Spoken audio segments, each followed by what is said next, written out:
Halo semuanya, welcome. Nama saya adalah Revi Halim dan saya percaya hari ini Tuhan telah menitipkan sebuah pesan yang sangat penting yang saya percaya bisa memberkati setiap dari kalian. Dan dimanapun kalian berada saat ini, mau di kamar atau mungkin di living room, mau mengikuti online sermon ini sendirian atau sama keluarga, saya percaya Roh Kudus yang akan berbicara sehingga firman yang disampaikan ini dapat berakar, bertumbuh, dan berbuah di dalam kehidupan kalian. Dan oleh sebab itu, sebelum kita mulai sharing hari ini, yuk kita berdoa bersama-sama terlebih dahulu. Kita tutup mata, kita lipet tangan sebentar.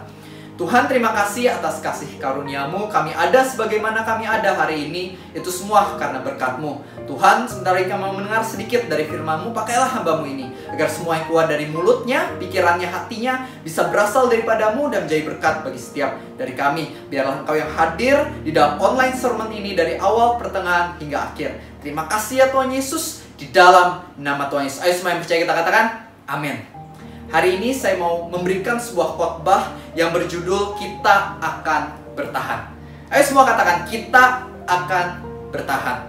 Setiap dari kita di dalam hidup ini sewaktu-waktu pasti akan menghadapi yang namanya masalah. Dan mungkin beberapa dari kita saat ini sedang menghadapi sebuah masalah.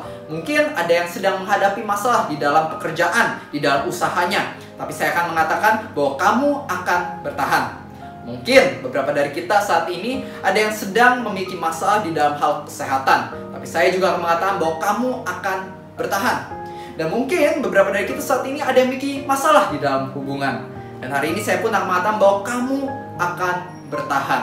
Bangsa kita Indonesia saat ini sedang dilanda oleh sebuah virus yang cukup berbahaya bernama COVID-19 atau coronavirus. Tapi hari ini saya mau declare bahwa kita akan bertahan. Nah, kenapa saya bisa mengatakan bahwa kita akan bertahan? Kenapa saya bisa mengatakan pada kamu bahwa kamu akan bertahan?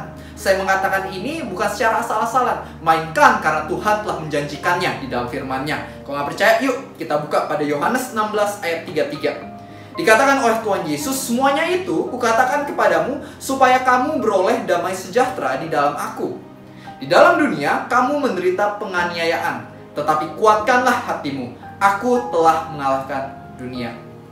Tuhan Yesus dia nggak pernah berjanji bahwa hidup bersamanya akan menjadi sebuah hidup yang bebas dari masalah. No. Tuhan Yesus gak pernah berjanji akan hal seperti itu. Mau kamu baik, jahat, kenal Tuhan, gak kenal Tuhan, setiap dari kita sebagai manusia pasti akan menghadapi masalah sewaktu-waktu.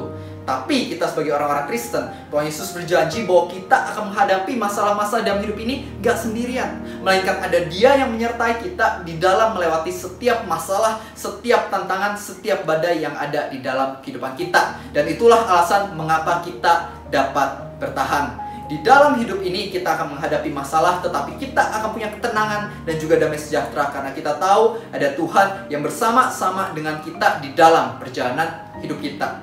Dan itulah alasan mengapa kita nggak perlu takut ataupun khawatir di dalam kehidupan kita.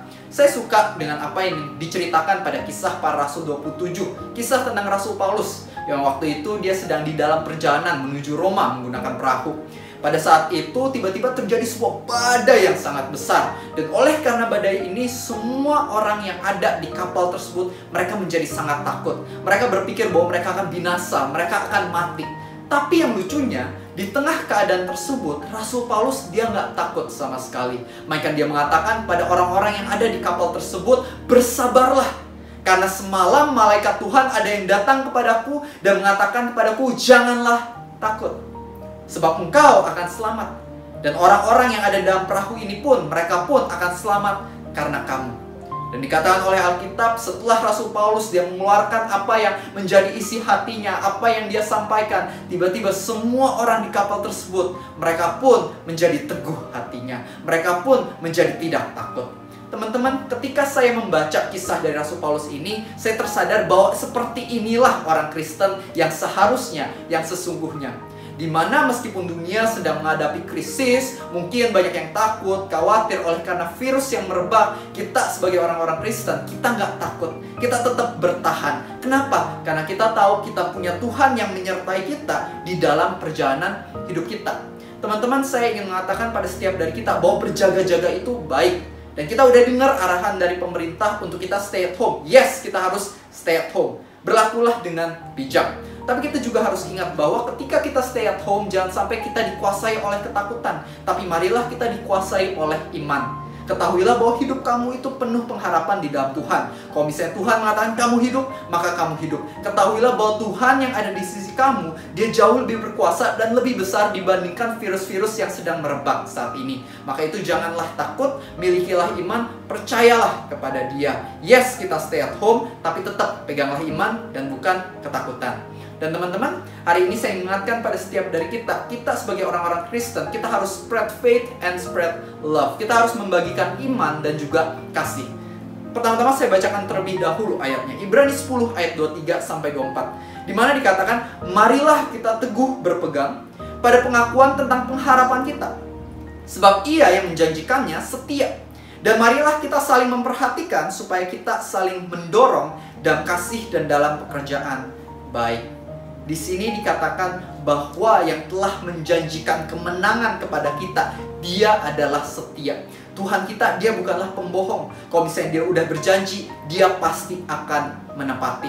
Setelah Tuhan berjanji, Dia nggak 50% mungkin menepati, no. Nggak 90% mungkin menepati, no. Melainkan Dia 100% pasti menepati. Tuhan kita, Dia nggak pernah berbohong. Ketika Dia udah berjanji, Dia pasti akan menepati. Kalau misalnya Dia berjanji bahwa akan ada kemenangan, maka kemenangan sungguh beneran ada di dalam kehidupan kita. Maka itu percayalah kepada Dia. Dan lebih dari itu, dikatakan di sini bahwa kita pun harus tetap saling memperhatikan satu sama lain, mendorong satu sama lain di dalam kasih dan di dalam pekerjaan baik. Teman-teman, di dalam hidup ini, meskipun kita sedang melewati badai, marilah kita membagikan kasih dan juga membagikan iman. Kita mulai dengan membagikan iman. Maksudnya apaan sih, Kak? Maksudnya adalah seperti ini. Saat ini, dunia banyak yang sedang ketakutan. Dan lebih dari itu yang saya bingung, banyak orang menyebarkan hoax. Banyak yang nakut-nakutin, menyebarkan kekhawatiran. Saya masih bingung kenapa di tengah krisis ini masih ada aja orang yang berpikiran jahat seperti itu. Tapi hari ini kita sebagai orang-orang Kristen, kita nggak menyebarkan ketakutan, melainkan kita menyebarkan iman. Kita menyebarkan pengharapan. Kita ceritain kepada teman-teman kita, orang-orang di sekitar kita, kepada keluarga kita, bahwa kita punya Tuhan yang jauh lebih besar dibandingkan virus, masalah, badai apapun yang ada di hadapan kita. Berhentilah mengatakan kepada Tuhanmu akan betapa besar masalahmu, dan mulai katakan kepada masalahmu akan betapa besar Tuhan yang ada di sisimu. Kalau misalnya Tuhan aja udah bantuin Daud ngalahin Goliat, Tuhan udah bantuin Gideon berperang dengan 300 melawan puluhan ribu bisa menang, maka saya percaya Tuhan pun akan memberikan kemenangan pada setiap dari kita, pada diriku dan juga dirimu. Maka itu marilah kita menyebarkan iman, pengharapan, dan bukan ketakutan. Itu yang pertama. Yang kedua, kita sebagai orang-orang Kristen, marilah kita menyebarkan kasih. Pada Matius 24 ayat 12 dikatakan bahwa akan ada banyak orang yang kasihnya menjadi dingin. Tapi ini berbeda dengan orang-orang Kristen yang sejati.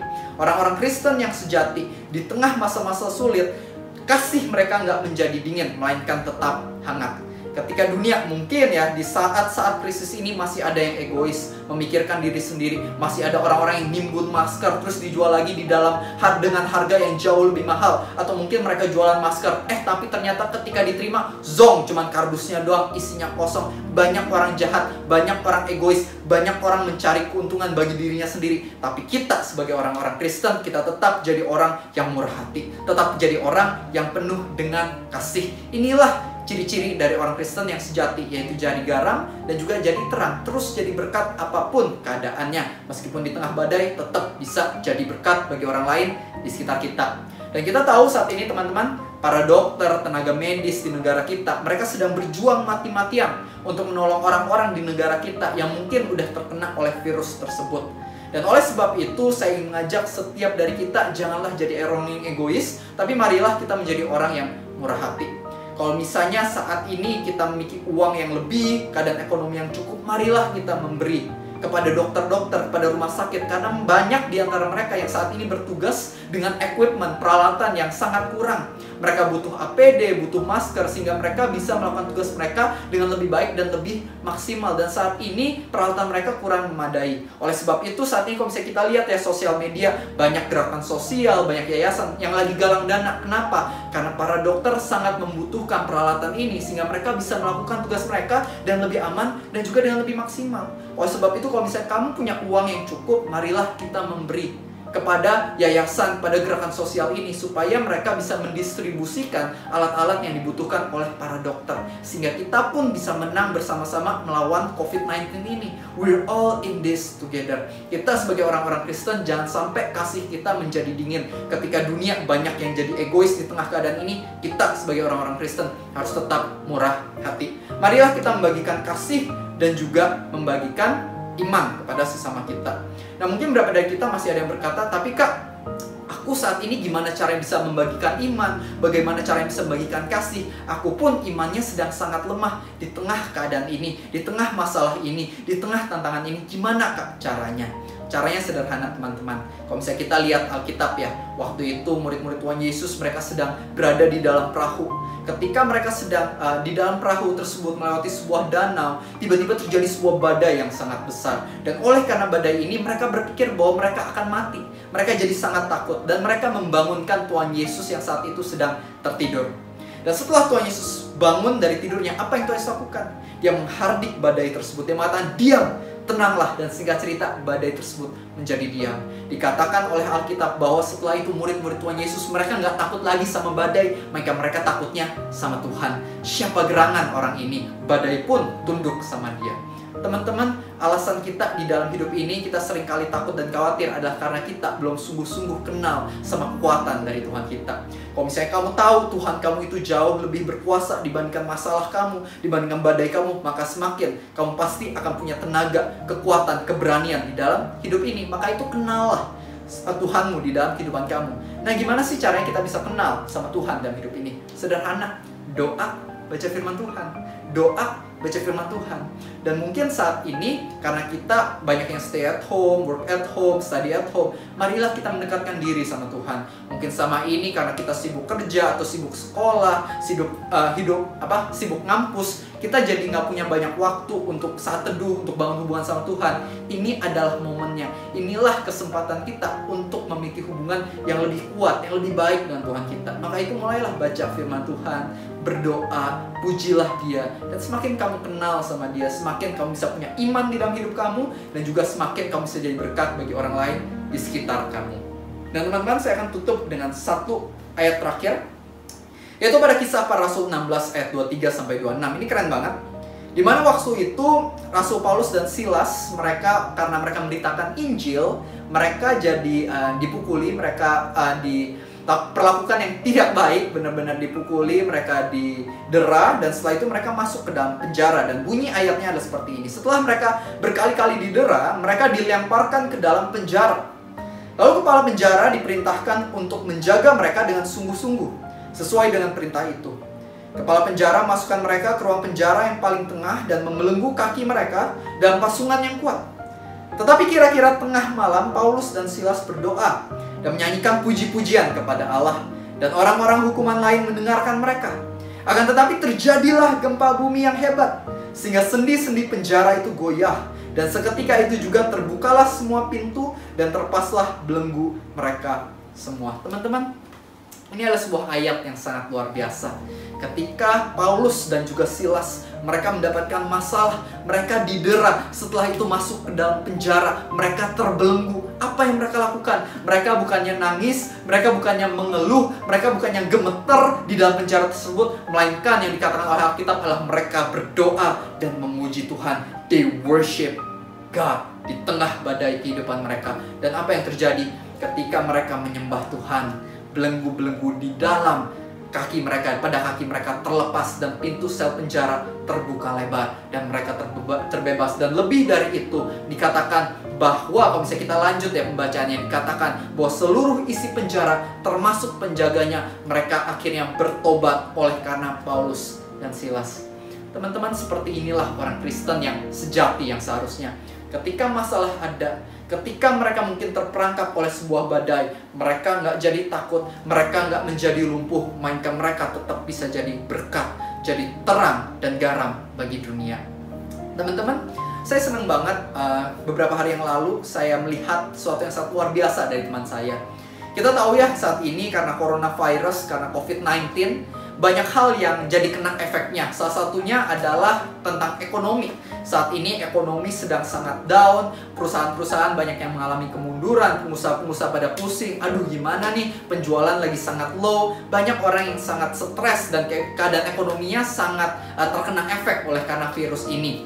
Dan salah satu yang kena efek yang cukup besar adalah sahabat saya. Dia merupakan seorang pengusaha yang sangat luar biasa, dan karena keadaan ini, dia pun mengalami kemunduran di dalam usahanya tersebut. Dan saya tahu karena dia mengalami kemunduran dalam usahanya, saya pun terus berdoa pada Tuhan, Tuhan, tolong Kau yang berkati dia, Kau yang bangkitkan semangatnya, agar di tengah ini semua imannya tetap kuat.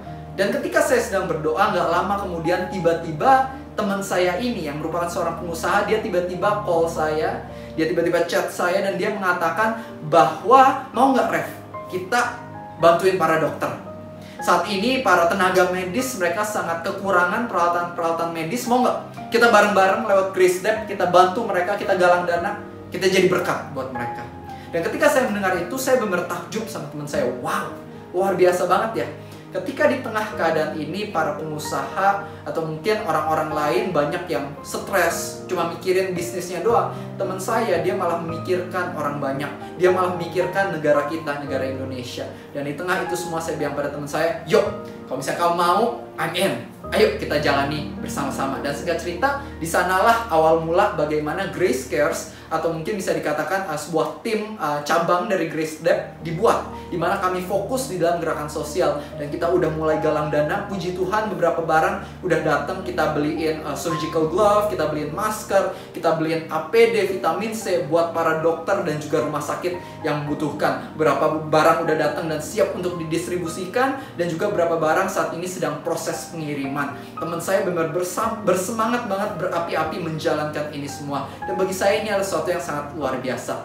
Teman-teman, seperti inilah orang Kristen yang seharusnya bergerak. Ketika badai datang, ketika krisis datang, dia bukannya menjadi lumpuh, dia bukannya menjadi down, melainkan dia tetap bangkit, tetap jadi berkat, membagikan kasih kepada orang-orang yang ada di sekitarnya, tetap menolong, tetap memberi, tetap murah hati, tetap melayani. Inilah orang-orang Kristen yang seharusnya. Dan inilah yang ingin saya sampaikan pada setiap dari kalian hari ini. Kita sebagai orang-orang Kristen di tengah badai, kita akan bertahan. Semua katakan, kita akan bertahan. Dan lebih dari itu, kita tetap akan menjadi berkat. Karena kita nggak berjalan sendirian, melainkan kita punya Tuhan Yesus. Dan Tuhan Yesus mampu melakukan hal-hal yang ajaib. Mustahil bukanlah akhir dari segalanya, melainkan mustahil adalah awal mula dari mukjizat Tuhan. He can change trial into triumph. He can change mess into message, and He can change a victim into a victor. Percayalah kepada Tuhan Yesus yang mikir rencana baik di tengah keadaanmu. If God is for you, then who can be against you? Jika Tuhan bersama-sama denganmu, maka siapakah yang dapat menjadi lawanmu? Tuhan mengatakan, aku nggak akan pernah meninggalkanmu ataupun membiarkanmu. Mari kita pegang Mazmur 27 ayat 1 yang mengatakan bahwa Tuhanku adalah terangku dan Dialah keselamatanku. Kepada siapakah aku harus takut? Kamu akan bertahan. Kamu adalah seorang pemenang di dalam Kristus Yesus yang memberikan kemenangan pada setiap dari kita. Yuk kita tutup dengan doa. Tuhan, terima kasih untuk firman-Mu hari ini. Terima kasih Engkau telah mengingatkan kami kembali bahwa kami lebih dari pemenang. Bahwa apapun yang saat ini sedang kami hadapi, kami nggak akan menjadi lumpuh. Kami nggak akan kalah. Kami percaya Tuhan kami jauh lebih besar. Apapun penyakit kami, apapun tantangan, masalah, virus yang merebak, kami percaya di dalam nama Tuhan Yesus. Tuhan Yesus yang akan memberikan perlindungan dan penyertaannya. Sehingga pada akhirnya yang akan kami lihat adalah kemenangan. Kami percaya ada pelangi indah sehabis hujan. Tuhan Yesus yang sertai keluarga kami, sertai kehidupan kami. Biarlah di tengah kehidupan kami bisa jadi berkat, kami bisa jadi terang kemanapun kami melangkah. Terima kasih untuk firman-Mu hari ini. Kami mengucap syukur ya Tuhan Yesus. You are wonderful, you are gracious, you are always more than enough. Di dalam nama Tuhan Yesus. Ayo semua yang percaya kita katakan, amin. God bless semuanya.